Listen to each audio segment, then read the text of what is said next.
Votre invité à présent dans la grande interview en direct sur Boursorama, c'est Jean-Claude Trichet. Bonjour. Bonjour. Ancien président de la Banque Centrale Européenne. Merci d'être avec nous sur Boursorama. C'est un plaisir. Partagez. On a eu les chiffres d'inflation publiés hier par l'INSEE sur la France qui montrent une inflation à 1,1% en septembre sur un an. Aux normes françaises, aux normes européennes, on est à 1,4. Je me dis, vous êtes d'accord ou pas? C'est une bonne nouvelle, c'est une très bonne nouvelle pour l'économie française, cette désinflation qui s'accélère plus vite que ce que tout le monde avait imaginé. Évidemment, oui. Largement dû, évidemment, à la baisse des prix de l'énergie. Mais c'est un résultat remarquable au niveau français, évidemment. Ça, c'est de la distribution de pouvoir d'achat qui se fait naturellement grâce à la désinflation, à l'inflation beaucoup plus faible. En Europe, c'est la même chose. En Europe, sauf erreur de ma part, on doit être à 1,8. 1,8 en septembre. Et donc, nous sommes à un niveau qui est vraiment assez remarquable aussi. Je trouve que les banques centrales, je vous l'ai déjà dit, ont fait un formidable travail. Elles ont réussi vraiment à reprendre la maîtrise de l'inflation. Mais c'est en dessous de ce qui était attendu par les économistes, à la fois au niveau français, au niveau européen. On dit merci l'énergie. Oui, parce que j'appelle votre attention quand même sur le fait qu'au niveau européen comme au niveau français, quand vous prenez la core inflation, l'inflation sous-jacente, en français, eh bien, vous avez une légère diminution par rapport au mois d'avant. Mais ce n'est pas du tout une baisse spectaculaire. C'est vraiment l'énergie, si vous voulez, qui est cause de cette baisse importante. Au niveau européen, ça va aussi dans le bon sens. On a fait 2,9, 2,8, 2,7 au niveau de l'inflation sous-jacente. Donc France et Europe, États-Unis aussi, d'ailleurs, plus ou moins, on va voir, mais se retrouvent, si vous voulez, dans une situation qui est flatteuse finalement pour les banques centrales qui ont pris leurs responsabilités, fait leur boulot en ligne avec le fameux consensus à 2% qui s'avère ultra utile, je veux dire. Jean-Claude Trichet, il y a de plus en plus de voix qui s'élèvent en France pour dire la croissance, elle est molle en France. On a seulement 1,1% d'inflation en septembre sur un an. Les taux d'intérêt de la BCE, ils sont trop élevés par rapport à ce dont a besoin l'économie française. Vous l'entendez cet argument ? Oui, bien sûr. Enfin, de toute manière, si vous voulez, il convient pour les banques centrales de prendre des décisions en fonction de l'ensemble des paramètres. Il est clair qu'il y a un succès en matière de désinflation qui les autorise à baisser les taux, le cas échéant. Et puis, il y a l'état de l'économie française, de l'économie européenne, et française en particulier, mais allemande aussi, bien entendu, l'ensemble des économies nationales européennes, qui se retrouvent dans une situation de faible croissance, ce qui veut dire aussi faible inflation potentielle, si vous voulez, puisque la croissance est moins forte. Donc je trouve qu'effectivement, et à vrai dire, je suis en plein accord avec le sentiment commun selon lequel une baisse des taux demain en Europe serait probablement appropriée. Et c'est ce que pense d'ailleurs, dans une proportion écrasante, l'ensemble des observateurs et des économistes et des marchés. Mais il paraît que, alors c'est ce que j'ai pu lire dans la presse, qu'il y a une question qui taraude de plus en plus les banquiers centraux de la zone euro, parce que les indicateurs ne sont pas bons en matière d'activité, parce que l'inflation reflue plus vite que ce qui était attendu, et que cette politique monétaire de la BCE, aujourd'hui, à l'instant T, elle est trop restrictive par rapport à la conjoncture, à l'inflation, à l'activité. Très franchement, ce n'est pas mon sentiment. Je vous ai déjà dit que l'inflation sous-jacente, au cours des 3 derniers mois, c'est 2,9, 2,8, 2,7. Donc on ne peut pas dire, si vous voulez, qu'il faut lire exclusivement l'inflation totale, qui, encore une fois, est rendue beaucoup plus flatteuse, et c'est très heureux, parce que ça distribue du pouvoir d'achat, très flatteuse, à cause des prix de l'énergie, qui ont baissé plus que prévu. Donc je crois qu'il faut raison garder. Pour le moment, il me semble que c'est un sans faute de la part des banques centrales. C'est vrai en Europe, c'est vrai aussi d'ailleurs aux États-Unis. Vous savez que les taux d'intérêt aux États-Unis sont beaucoup plus élevés qu'en Europe. Et donc, au total, il me semble que les uns et les autres font au mieux dans des circonstances qui sont très difficiles. Mais ce n'est pas du tout ce qu'elles avaient fait au moment du premier choc pétrolier, on l'a déjà dit ensemble. Là, on est vraiment en présence d'une inflation qui potentiellement était dévastatrice et qui, jusqu'à présent, et je reste prudent, a été maîtrisée. Après, est-ce qu'il n'y a pas un risque aussi maintenant qu'on reparte de l'autre côté et que l'inflation redevienne, comme elle l'a été pendant une décennie, trop faible? C'est un danger qui a été soulevé par le gouverneur de la Banque de France, François Villeroy de Galhau. Elle pourrait aussi devenir, pour le coup, trop basse, ce qui n'est pas favorable non plus à l'économie.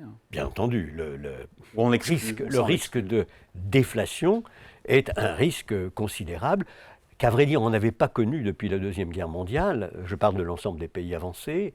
et de nous en particulier, mais qui est apparu en effet après Lehman Brothers dans des conditions, si vous voulez, qui n'avaient pas été réellement anticipées. Les banques centrales ont fait ce qu'il fallait faire à l'époque, qui était aussi très audacieux, aux États-Unis comme en Europe, comme dans l'ensemble des pays avancés. Et au total, on a évité la matérialisation du risque de déflation. Donc on sait faire. Donc je crois que, a priori... Le pire des deux risques, c'est quoi? C'est l'inflation trop forte ou trop faible? Les deux sont catastrophiques. L'inflation trop forte, il suffit de regarder les pays qui ont laissé leur inflation galoper, ou bien tout simplement, après le premier et le second choc pétrolier, les taux d'intérêt dans les pays avancés sont montés jusqu'à 20%, en tout cas 20% aux États-Unis. On a du mal à l'imaginer. Et puis il y a eu des crises financières extrêmement graves qui étaient dues, si vous voulez, au fait que l'inflation n'avait plus été maîtrisée du tout. Donc c'est catastrophique, évidemment, de laisser filer l'inflation. La déflation elle-même, c'est la contraction générale, si vous voulez, de l'économie, des prix. Et on n'y va pas, a priori, en zone euro. Je suis convaincu qu'on n'y va pas du tout. D'ailleurs, il y a beaucoup d'économistes, une majorité d'économistes, qui pensent qu'on est dans des circonstances où les raisons structurelles pour que l'inflation ne soit pas du tout négligeable, et donc comment, en quelque sorte, transition écologique. La transition écologique elle-même, c'est considérable. Le fait qu'aux États-Unis, comme dans l'ensemble des pays avancés, on a eu une révolte des cols bleus, disons, pour simplifier, des rémunérations les moins élevées, le parti républicain prenant le parti des cols bleus, qui était extraordinaire, parce que c'était le parti du grand business. Donc on s'est retrouvé avec un changement politique dans l'ensemble des pays avancés considérable, qui va évidemment dans le sens de plus d'inflation, parce que les fameux cols bleus, pas très bien éduqués, si je puis dire, sur le plan de l'éducation moderne, se retrouvent avec une fureur politique qui s'est manifestée de manière forte et qui veut dire qu'ils ne se contenteront plus d'une absence totale de croissance de leur niveau de vie, comme ça a été le cas aux États-Unis pendant de longues années. Donc on est dans un monde différent. Le fait aussi que la déglobalisation, j'aime pas du tout le mot, mais opère quand même, c'est-à-dire que les très longues chaînes de valeur internationales qui permettaient d'arriver au meilleur prix et coût possible ne vont pas... Mais en tension. Elles sont mises en tension, il y a des problèmes de risque, il y a les risques géostratégiques qui sont à prendre en compte, les risques de santé, etc. Donc on est dans un monde différent. Ce qui ne veut pas dire qu'il ne faut pas, en effet, être alerte. C'est toujours ce que j'ai pensé, une banque centrale doit être alerte en permanence. Elle ne peut pas se reposer sur ses lauriers, même s'il y a en ce moment des lauriers. Oui, et donc demain, le marché l'anticipe à 100%, quasiment 100%, baisse de taux d'un quart de point, 25 points de base de ces taux directeurs. Après, beaucoup d'experts sont de plus en plus inquiets par la détérioration de l'économie européenne. Est-ce que vous l'êtes aussi? Est-ce que si c'est le cas, que ça se matérialise, la BCE devra être contrainte, ou en tout cas de baisser ses taux plus vite que prévu, un peu plus vite que prévu? Là, c'est devant, on parle de ce qui est devant. Fort heureusement, elle ne s'est pas engagée a priori avec la fameuse forward guidance. C'est fini, ça. Oui, et à mon avis, fort heureusement. Donc, elle fera ce qui est nécessaire le moment venu. Les marchés que vous évoquiez, enfin les opérateurs de marché, anticipent déjà une seconde baisse de 25 points de base aussi en décembre. Alors, parce qu'ils voient, ils ont tendance, si vous voulez, à extrapoler en quelque sorte ce qu'on observe en ce moment, aussi bien en termes de désinflation qu'en termes, évidemment, d'activité économique. Et ils regardent avec beaucoup d'attention, bien entendu, la France, l'Allemagne, qui se trouve dans une situation singulière, si vous voulez, parce qu'elle est touchée par plusieurs éléments qui étaient autant de paris qu'elle avait fait et qui s'avèrent pas très heureux. Donc on est en présence, si vous voulez, d'une situation qui demande, en effet, je crois, à la Banque centrale de regarder exactement où elle en est. Au moment où nous parlons, je n'exclus pas du tout, personnellement, qu'effectivement, il y ait une seconde baisse de 25 points de base en décembre, ce qui veut dire une accélération par rapport à ce qui avait été anticipé il y a seulement 2 ou 3 mois. Donc. Qui était plutôt des rythmes trimestriels. Oui, c'est ça. Mais on va voir, si vous voulez, on peut avoir de bonnes surprises. Sur l'activité, inquiétez-vous sur l'activité européenne? Bien entendu, l'activité européenne se retrouve à un niveau, si vous voulez, qui n'est pas flatteur, surtout quand on le compare à celui des États-Unis. Pour le moment, je dirais, la vraie mauvaise nouvelle a été les indicateurs de directeurs d'achat, PMI, pour le mois de septembre, parce que le mois d'août avait été bon, et donc semblait dessiner, si vous voulez, une certaine activité européenne convenable, et puis le mois de septembre a été mauvais. Ouais. Et donc, on a là un indicateur supplémentaire d'affaissement. C'est pour ça que je vous pose la question. Oui, il est là. L'inquiétude, cette détérioration, cette dégradation de l'économie européenne. Ce n'est pas une dégradation tragique. Non. On est, si vous voulez, à un niveau qui, en anticipation, et tout le monde est à peu près d'accord, FMI, Commission, Banque Centrale Européenne, jusqu'à présent, pour avoir diminué la croissance de l'année prochaine, enfin de cette année, de l'année prochaine, et même de l'année d'après pour nous, puisqu'on anticipe assez loin, avec une baisse de 0,1% de croissance pour chacune de ces années. Donc il y a bien eu, dans la dernière estimation qui a été faite, notamment par la BCE, on est au-dessus on a tout baissé. On est en dessous d'1%, je crois, c'est ça, ou autour de 1%, oui. J'ai plus les chiffres en tête. Cette année, oui. Ouais. L'année prochaine, on est au-dessus de 1%. Ouais, enfin, on navigue autour de 1%, là où les Américains sont à 2,5%. Et le FMI, etc. Alors, les Américains sont à un niveau beaucoup plus élevé, qui est lié, à mon avis, quand même assez essentiellement au fait qu'ils ont un policy mix, comme on dit, un mélange de politique monétaire, en dépit de son durcissement, et de politique budgétaire, surtout budgétaire, incroyablement accommodant à cause du budget. Ah oui. Le budget américain est inimaginablement accommodant, ils ne ressentent aucune espèce de contrainte externe. Pourquoi on ne ferait pas pareil, nous aussi, en zone euro? Pourquoi on n'accepterait pas d'avoir 7% de déficit public en zone euro, comme les Américains, et avoir peut-être 2 ou 3% de croissance? Écoutez, regardez, on est en train de discuter d'un problème, implicitement, du problème français, quand même, qu'on a sous les yeux. Ouais. Alors, on voit les conséquences pour nous. Les conséquences sont immédiatement qu'on perd des points de spread par rapport aux autres pays. Ouais, après, la France à 10 ans s'endette à 3%, c'était 3,5 il y a un an. Nous sommes sous contrainte externe, tous sous contrainte externe. Pas les Américains. Pas les Américains pour le moment. C'est pas le privilège du dollar, comme on dit. L'euro vaut le dollar en termes de monnaie, si vous voulez, de succès de la monnaie. C'est même absolument remarquable. Le problème, c'est que c'est une fédération politique achevée. Et donc, ils n'ont qu'une seule signature. C'est la signature du Trésor américain comme benchmark de l'ensemble, si vous voulez, du système financier américain. Il y a autant de trésors que et nous en avons, you name it.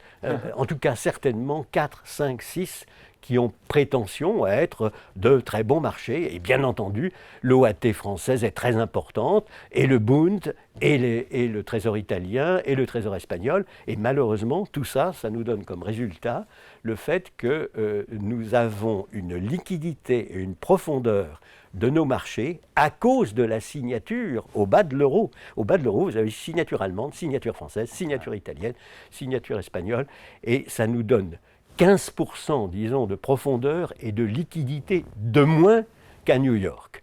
Alors ça, à soi tout seul, c'est pas la différence entre le dollar et l'euro, c'est la différence entre une fédération politique achevée au niveau d'un continent et évidemment une absence de fédération politique. Jean-Claude Trichet, s'il n'y avait pas les critères de Maastricht, et si comme les Américains on se laissait aller à 7% de déficit public, on aurait une croissance plus élevée, l'euro serait attaqué pour autant? Le dollar ne l'est pas? La France, ce sont les signatures qui seraient attaquées. Et on a bien éprouvé ça nous-mêmes. Moi-même, quand j'étais président de la Banque Centrale Européenne, j'ai eu 5 signatures européennes attaquées au point, si vous voulez, que ça mettait le pays complètement en air. La France est à 6% de déficit public, on n'est pas attaqué sur les marchés. Heureusement, pas encore. Mais quand vous regardez la manière dont notre spread a évolué depuis Lehman Brothers, vous voyez que nous sommes maintenant, c'est très simple, à 30 points de base à 10 ans. Au-dessus du Portugal. Le Portugal était l'un des premiers pays attaqués que j'ai défendu moi-même en intervenant massivement pour le soutenir. Et il s'endette moins cher que la France. Nous sommes à 5 points de base au-dessus de l'Espagne, dans les derniers chiffres que j'ai regardés ce matin en vue de notre discussion. Vous vous rendez compte, l'Espagne, c'était l'un des 2 grands pays qui étaient attaqués. Et j'ai soutenu l'Espagne. J'ai écrit à M. Zapatero, le Premier ministre espagnol, pour lui dire, écoutez, on est dans une situation tragique, je le comprends. Qui va écrire à la France? Le moment venu, on a maintenant, à l'époque, il fallait que j'imagine des moyens. Et la Banque Centrale Européenne est intervenue seule à l'époque, avec, disons, la signature la meilleure signature européenne qu'on pouvait imaginer pour soutenir. Mais maintenant, nous avons des méthodes, des procédures, mais qui seront l'équivalent, si vous voulez. Donc, c'est par le truchement de ces procédures qu'un pays qui se trouverait dans une situation tragique parce qu'ayant perdu sa compétitivité, enfin sa crédibilité, il faudrait l'aider. Et l'aider, ça veut dire en effet une aide certainement de la Banque centrale, une conditionnalité, l'équivalent, disons, des lettres que j'ai écrites à M. Zapatero et M. Berlusconi, avec d'ailleurs mes collègues des deux pays, si vous voulez. C'était une lettre à double signature, la signature de la Banque centrale européenne, du président, et la signature des gouverneurs de ces banques centrales. Donc, au total, si vous voulez, je dirais que la France est à un point crucial maintenant. De deux choses l'une. Ou bien elle prend les décisions qui vont lui permettre d'éviter de se trouver dans la situation des 5 pays que j'ai évoqués. Ou bien elle ne prend pas les décisions pour l'éviter, et alors, dans ce cas, en effet, ce sera la crise qui fera le travail pour elle, parce que dans la crise, il n'y a plus, si vous voulez, de discussion. Il faut évidemment en sortir. Après, pour ceux qui nous regardent, qui connaissent les chiffres, en un an, on aurait dû être à 4,4 points de déficit public. On est finalement en 2024 à 6,1. Il y a une dérive de 1,7 points. Dans le même temps, les taux à 10 ans français ont baissé de 3,5 à 3%.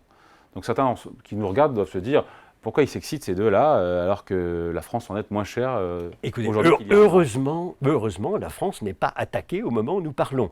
Heureusement. Le simple fait d'ailleurs qu'elle ait pris conscience du fait qu'elle avait un problème, alors qu'on n'en était pas conscient du tout. Écoutez, combien de fois avons-nous abordé ce problème des finances publiques françaises, de la difficulté qu'il y avait à redresser les finances publiques françaises, du fait que nous étions en train de nous décaler par rapport aux pays qui avaient été attaqués au moment de Lehman Brothers. Bon, nous en avons longuement parlé, mais ce n'était pas du tout perçu par l'opinion. La large opinion, comment ? Je vois des journaux qui poussaient, et des journaux très influents, qui poussaient au laxisme, si vous voulez, en considérant qu'il n'y avait pas de problème, et dont maintenant les éditoriaux sont beaucoup plus raisonnables. Il y a une prise de conscience qui est très importante.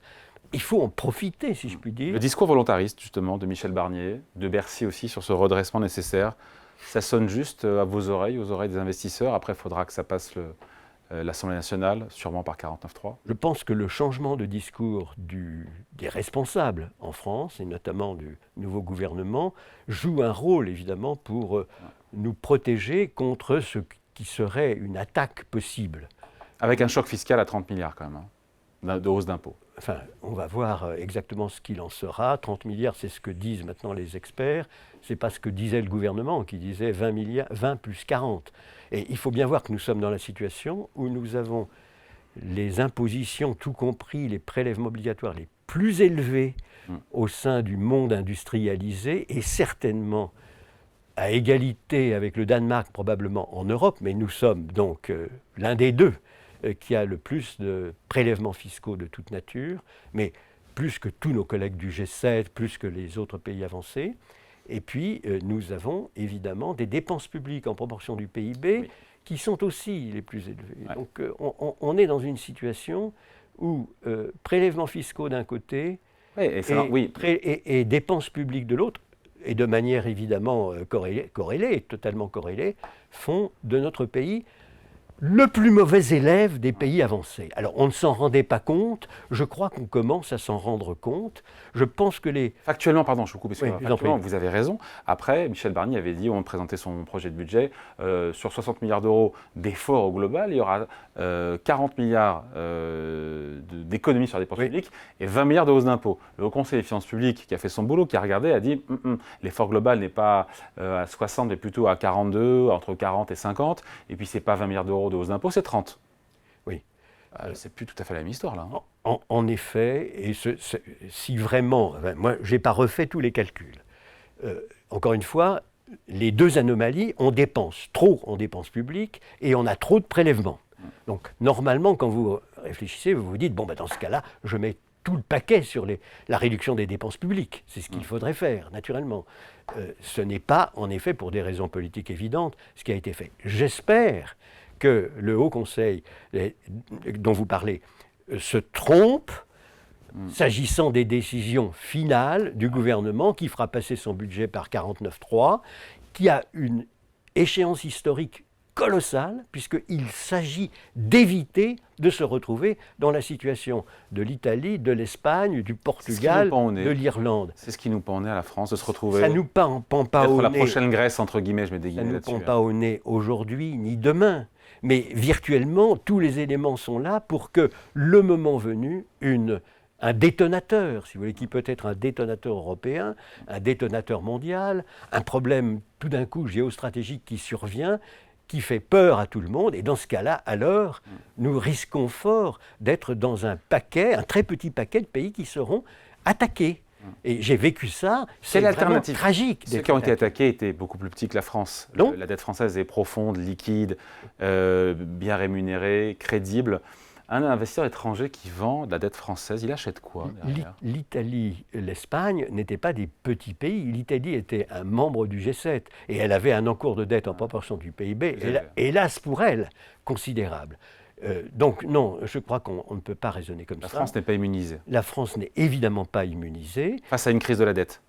Évidemment, pas immunisée face à une crise de la dette, c'est évident, c'est aveuglant. Ah, mais c'est bien de le rappeler. Et d'ailleurs, oui, peut-être, mais regardez ce que je vous ai dit. Vous m'avez dit, mais oui, mais finalement, on se débrouille pas mal, on est refinancé. Bah oui, c'est vrai. Et heureusement, on se parle, c'est vrai. Heureusement, sinon, on ne serait pas en train de discuter gentiment de ça. Ouais. On serait en train de discuter du moyen de sortir d'une crise gravissime. Donc, c'est pas du tout la même chose.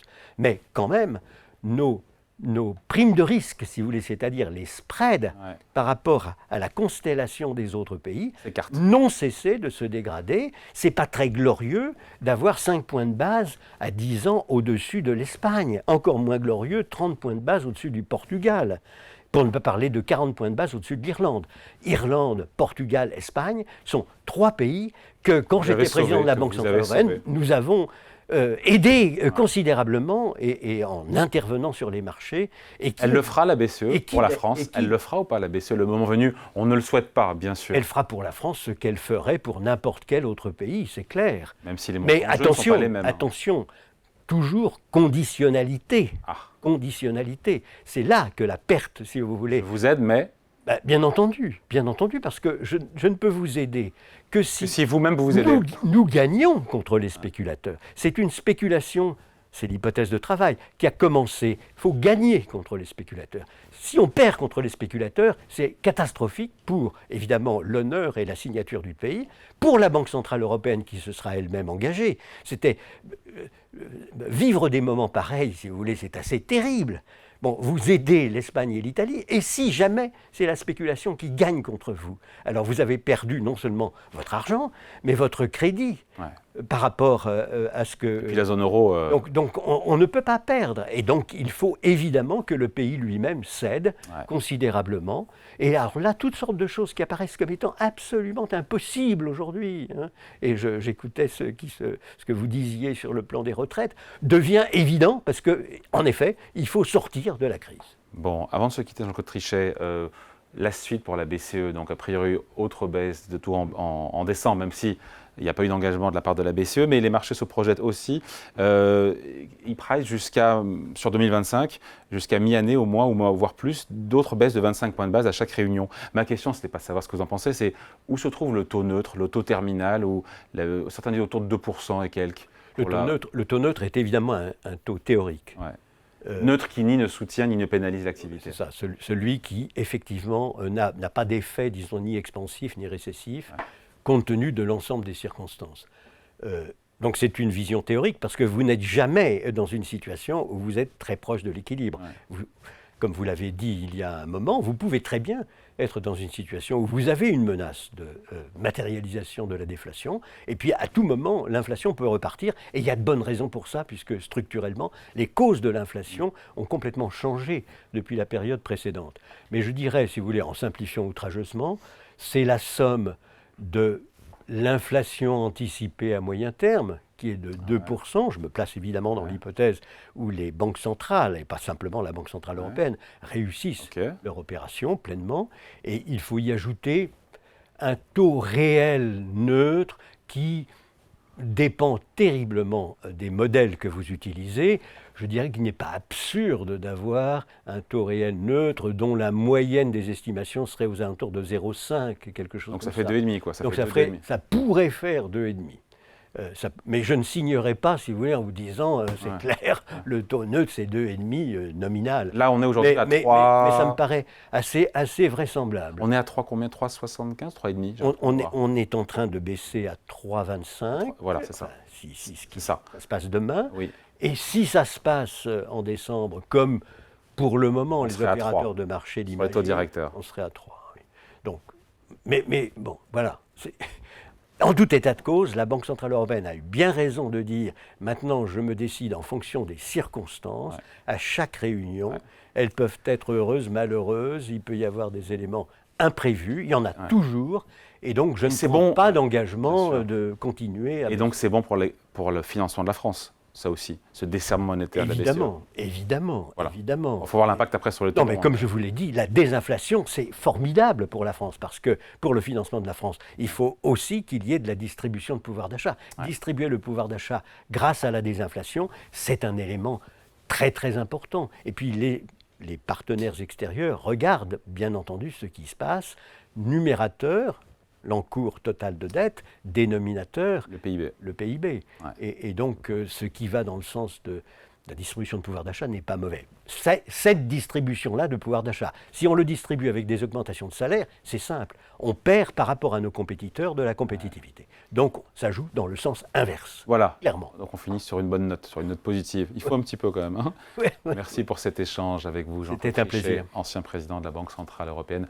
Invité la grande interview en direct sur Boursorama. À bientôt. À bientôt.